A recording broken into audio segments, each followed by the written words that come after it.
मैं कहाँ हूँ बताता हूँ, लेकिन उसके पहले चलिए मेरे साथ। एक ओंकार सतनाम करता। जी हाँ, मैं हूँ हेमकुंड साहिब में। हेमकुंड साहिब बर्फ से ढके पहाड़ों पर स्थित है। श्री हेमकुंड साहिब यानी सिखों के 10वें गुरु श्री गुरु गोविंद सिंह जी की तपस्थली। इसे सिख तीर्थों की सबसे कठिन यात्रा भी कहा जाता है। मैं यहाँ कैसे पहुँचा, कहाँ रुका, इसका इतिहास, कुछ रोचक कहानियाँ और ज़रूरी जानकारी।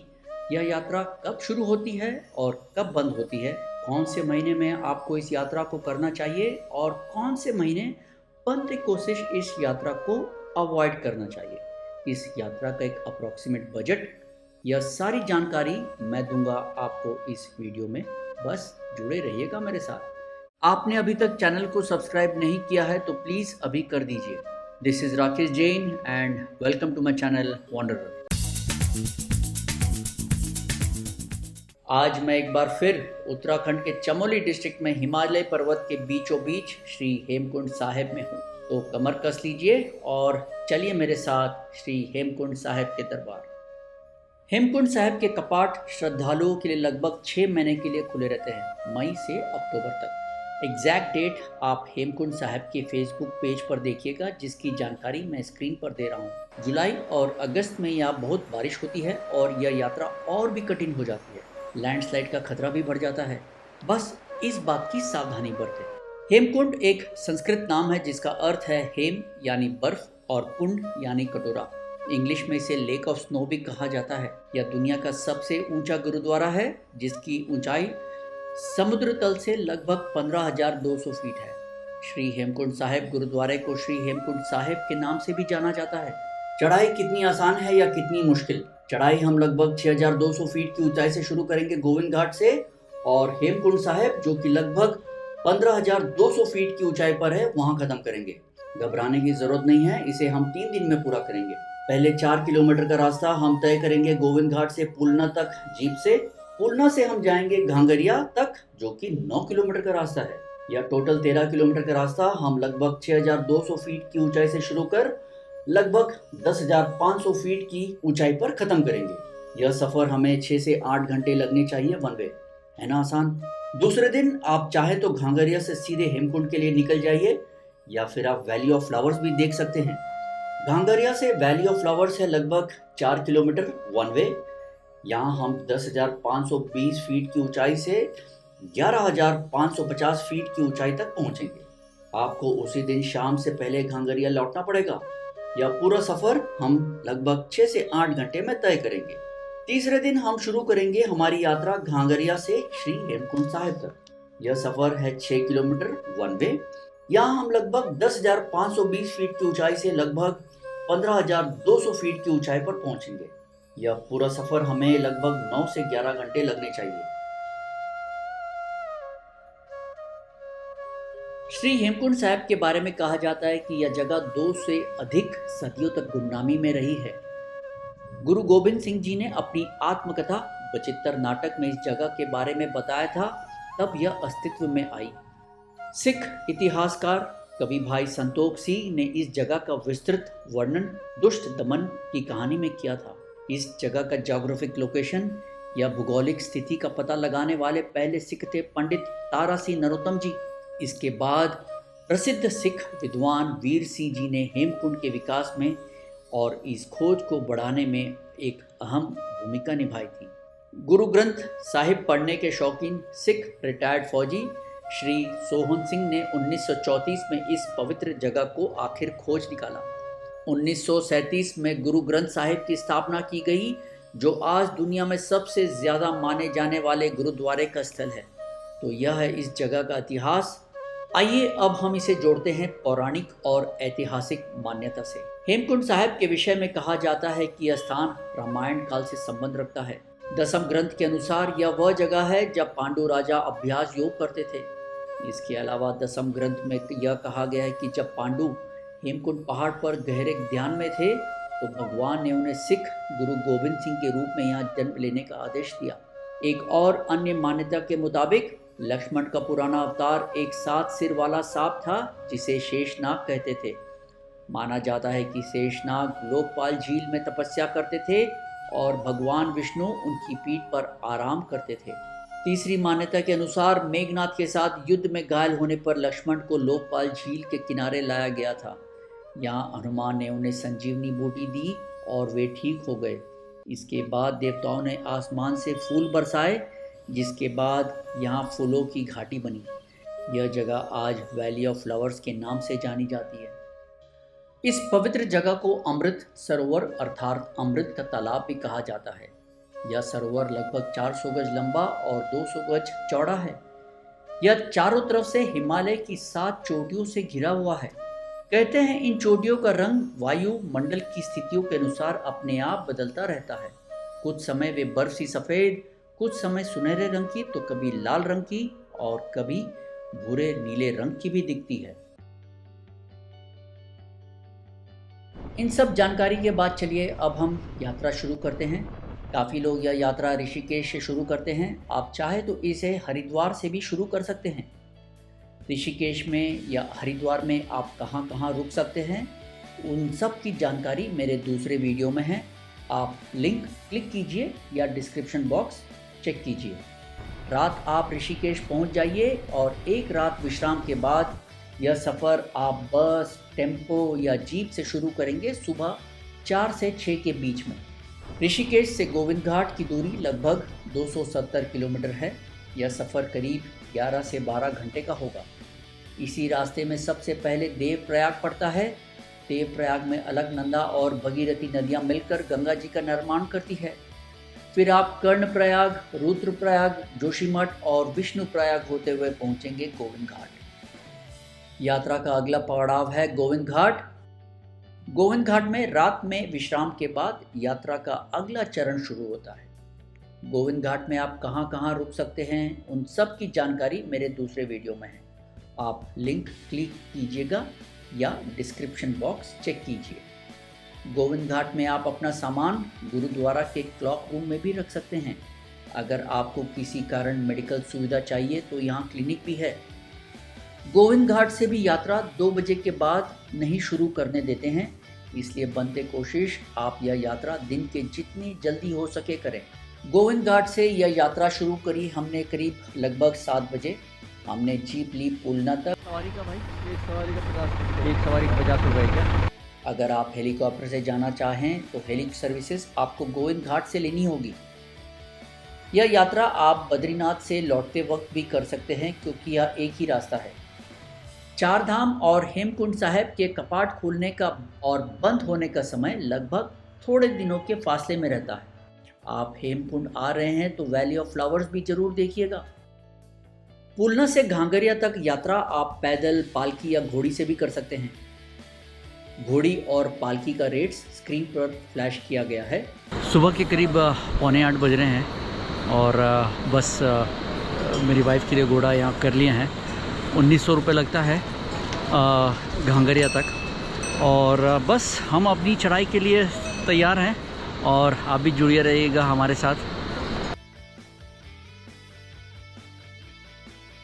यहाँ पे चॉपर की भी सुविधा है। देखिए ये खाली चढ़ाई भी नहीं है, थोड़ी बहुत ढलान भी है। रास्ते भर आपको मैगी और पराठे मिलते रहेंगे स्टॉल्स में। और अब हम आ गए हैं जंगल चट्टी से अभी और 8 किलोमीटर है हमारे को घांगरिया तक। यह अलकनंदा नदी है। 2 किलोमीटर का सफ़र तय हो गया है। जो दूसरा किलोमीटर था लगभग करीब 20 से 25 मिनट लगे हैं। और बस भगवान का नाम लेके आगे बढ़ रहे हैं। बीच बीच में आपको टॉयलेट्स भी मिल जाएंगे। बस भुंदर अभी 2 किलोमीटर और है और ये भी तीसरा जो किलोमीटर है इसकी भी औसतन स्पीड हमारी समझ लीजिए 25 मिनट में 1 किलोमीटर थी। काफ़ी खड़ी चढ़ाई है, जैसा कि आप देख सकते हैं। थकान तो लग रही है पर इस सफ़र का भी एक अलग ही आनंद है। देखिए सामान खच्चर पर लाद कर ऊपर ले जाया जा रहा है। कितनी मेहनत का काम है। मैं अभी 5 किलोमीटर का सफ़र हो चुका है तो समझ लीजिए लगभग 2.25 घंटे लग गए हैं। और बस चढ़ाई है और स्लोप्स है, बस दोनों का एक कॉम्बिनेशन है। ज़्यादा सोचिए मत, जब ओखली में सिर डाल दिया है तो फिर मूसल से क्या डरना। बस भगवान का नाम लेते रहिए और आगे बढ़ते रहिए। खाने पीने की तो आप बिल्कुल चिंता मत कीजिए।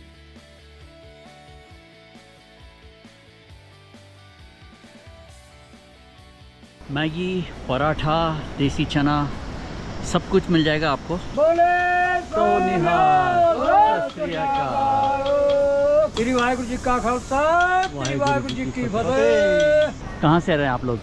हम जलंधर से आए हैं। अच्छा। पुलना से भयंदर गांव के बीच का 7 किलोमीटर का सफ़र प्राकृतिक खूबसूरती से भरा है। इसमें आपको कई झरने भी देखने को मिलेंगे। 2 किलोमीटर आगे जाकर घांगरिया बेस कैंप आता है और जहां से आगे वैली ऑफ फ्लावर्स और हेमकुंड साहिब का रास्ता निकलता है।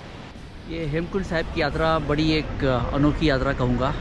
इसमें ट्रैक का रोमांच भी है और यात्रा का लाभ भी है।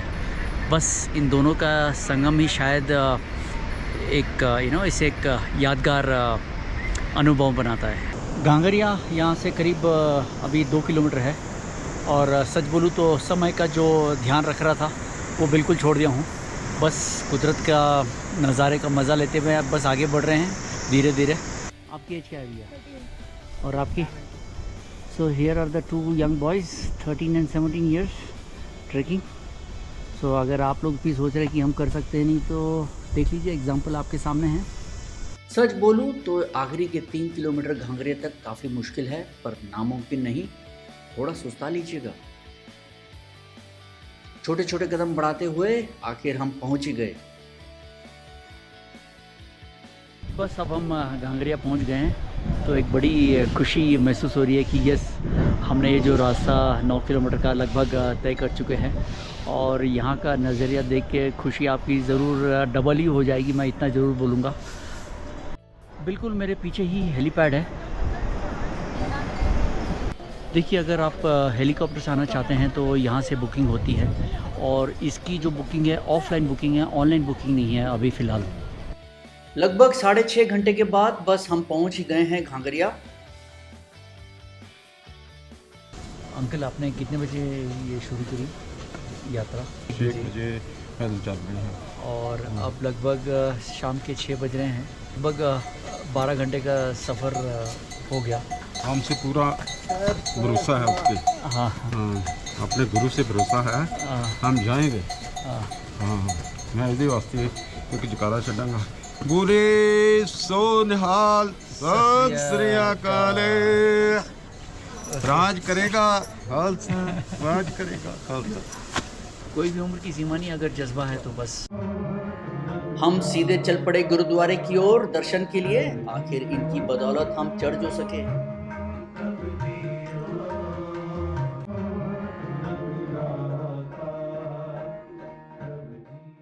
बड़े प्यार और श्रद्धा से लंगर सेवा यहाँ कराई जाती है, इसे मिस मत कीजिएगा।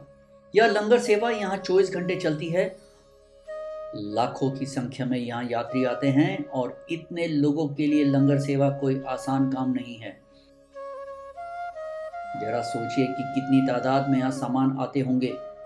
गेहूं, शक्कर, चावल, घी, सब्जी, मसाले, दूध इत्यादि इत्यादि। आज हम सिर्फ एक बार आकर इतना थक जाते हैं, तो जरा सोचिए उन लोगों के बारे में जो दिन रात करके यह सेवा हमें प्रदान करते हैं। धन्यवाद उन सबको और इस पूरे सिस्टम को। कहते हैं यह वह पेड़ है जहां भीषण मौसम से बचने के लिए श्री सोहन सिंह जी ने शरण ली थी जब वे हेमकुंड की जगह की खोज कर रहे थे। घांगरिया में आप कहां रुक सकते हैं, मेरे इस वीडियो को देखिएगा। दूसरे दिन सुबह करीब 4:15 बजे हमने गुरुद्वारे में मत्था टेका। अंधेरा काफी था और जंगली जानवर से बचने के लिए हमें कहा गया कि आप थोड़ा रुक कर ग्रुप्स में निकलिएगा। जब तक हम इस कड़ाके की ठंड में हमने चाय पी ली। तो कमर कस लीजिए और आगे बढ़ते हैं। सुबह करीब 4:45 बजे अंधेरे में हमने चढ़ाई शुरू कर दी। टॉर्च जरूर रख लीजिएगा। बहुत ही खड़ी चढ़ाई है और आपको बताता हूँ कहीं पे भी समतल ज़मीन नहीं है। खाने पीने के भी ऑप्शंस मिल जाएंगे, जैसे यहाँ पे मैगी मिल जाएगी आपको गरम गरम, और क्या चाहिए इस ठंड वेदर में। देखिए हम कितना ऊपर चढ़ के आया बताता हूँ आपको। पे नीचे दिख रहा है येलो और ब्लू कलर की जो छत टाइप की है, देखिए लगभग हम उससे भी नीचे से आ रहे हैं। ज़रूर इतना बोलूँगा कि बड़ी खड़ी चढ़ाई है और पता नहीं इसी दौरान ऐसा लग रहा है जैसे कि कुछ तकनीक जो मैंने अपनाई है, अभी ज़रूर आपको बताना चाहूँगा कि क्या तकनीक मैंने अपनाई है जो इस खड़ी चढ़ाई में चढ़ रहा हूँ। शायद अभी उसको बोलना बहुत जल्दी होगा, एक बार मैं मंजिल तक पहुँच जाता हूँ और ज़रूर आपसे बताऊँगा कि वो तकनीक क्या थी जो मैंने अपनाई।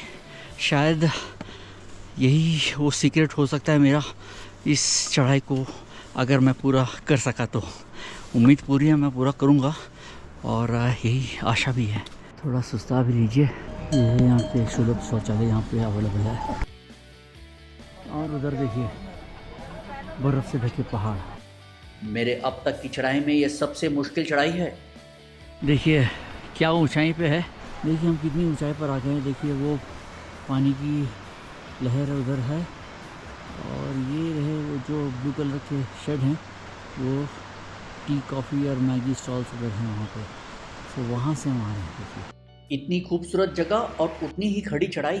खूबसूरती ऐसी कि शब्द आपके पास नहीं होंगे इसे बयान करने के लिए। इस ट्रैक का अनुभव बड़ा ही सुंदर और अनोखा भी है कि मैं इसे पूरा कर सका। शायद ऐसी पवित्र भूमि में आने के बाद ऊपर वाला आप में जोश भर ही देता है। मैं भी बीच बीच में रुका। देखिए हम एक ऐसे मोड़ पे है जहाँ पे या तो आप स्टेप्स लीजिए या फिर ये जो लंबा रास्ता जो दिख रहा है, ये अगर हम स्टेप्स लेते हैं तो करीब 800 मीटर का डिस्टेंस है गुरुद्वारे तक पहुंचने का। और अगर हम ये लॉन्ग रास्ता लेते हैं जहां घोड़े भी जाते हैं तो ये लगभग करीब 1.5 किलोमीटर का लंबा रास्ता है। केदारनाथ के एक्सपीरियंस से बता रहा हूँ, शॉर्टकट लेते हैं, थकान ज़बरदस्त होती है, इसलिए इस लंबे रास्ते से जाना ही ठीक रहेगा। समय लगभग उतना ही लग जाता है। यहाँ पर हेलीपैड भी है, यहाँ से आप पैदल या घोड़े से भी जा सकते हैं।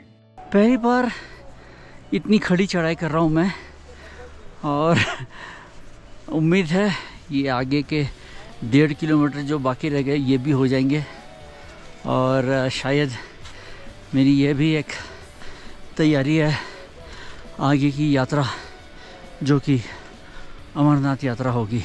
जो गुरुद्वारे का जो स्थान है वो यहाँ से दिख रहा है। देखिए वाहिगुरु के इस खेल को, इतनी जिगजैग लाइन्स तो शायद सांप सीढ़ी के खेल में भी नहीं है, उतनी यहाँ पे है। बस फ़र्क इतना है कि सांप सीढ़ी के खेल में किस्मत चाहिए और यहाँ पे हिम्मत। लगभग 5.5 घंटे लगे हमें। बस आ गए हैं। फाइनली हम हेमकुंड साहिब पहुँच गए हैं। करीब हमें 5.5 घंटे लग गए। इस कड़कती ठंड में धूप में बैठकर गरम गरम प्रसाद का आनंद ही कुछ और है। हमने भी इस प्रसाद का, जो कि गर्मा गर्म खिचड़ी और गरम गरम चाय का आनंद उठाया और उस ऊपर वाले का शुक्रिया किया कि हम चढ़ाई पूरी कर सके। पहले हमने इस पवित्र कुंड में स्नान किया। पानी बहुत ठंडा था, लेकिन शायद हमारी सारी थकान दूर हो गई कुछ पलों के लिए। और अब चलिए मेरे साथ अंदर दर्शन के लिए। एक ओंकार सतनाम करता पुरख निर्भय। जी हाँ, हमने दर्शन किए हेमकुंड साहिब के। इस जगह की एक अलग ही ऊर्जा और एक अलग ही शक्ति है, तो देर किस बात की, आ जाइए दर्शन के लिए इधर। चलिए मेरे साथ लक्ष्मण जी के मंदिर दर्शन के लिए। यह लक्ष्मण जी का मंदिर शायद मुश्किल से गुरुद्वारे से 50 मीटर की दूरी पर होगा। कैसे दो धर्म के मंदिर एक ही जगह है, हमारी एकता की एक अच्छी मिसाल है यह। आइए दर्शन करते हैं। तो ये था हमारे हेमकुंड साहिब की यात्रा और दर्शन। उम्मीद है आपको ये यात्रा और दर्शन मेरे साथ श्री हेमकुंड साहिब की पसंद आई होगी और आपसे जरूर ये आशा करता हूँ कि आप चैनल को प्लीज़ सब्सक्राइब कीजिए और वीडियो को लाइक और शेयर कीजिए। This is Rakesh Jain, thank you. जो मैं सीक्रेट या टेक्निक बता रहा था चढ़ने की, वो ये है कि आप हल्के हल्के और छोटे छोटे कदम लीजिए और बनते कोशिश हो तो आप आगे कि 2 या 3 फीट ही देखिए, क्योंकि जब आप बार बार ऊपर देखेंगे और ये इतनी खड़ी चढ़ाई है तो फिर 100% ये चढ़ाई बहुत बार नामुमकिन या बहुत ही मुश्किल लगेगी। इसीलिए बस नीचे देखते रहिए, भगवान का नाम लेते रहिए और धीरे धीरे छोटे छोटे कदम लेते रहिए। बजट एक काफ़ी इम्पोर्टेंट प्रश्न है। एक अप्रॉक्सीमेट बजट 3 लोगों का दे रहा हूँ।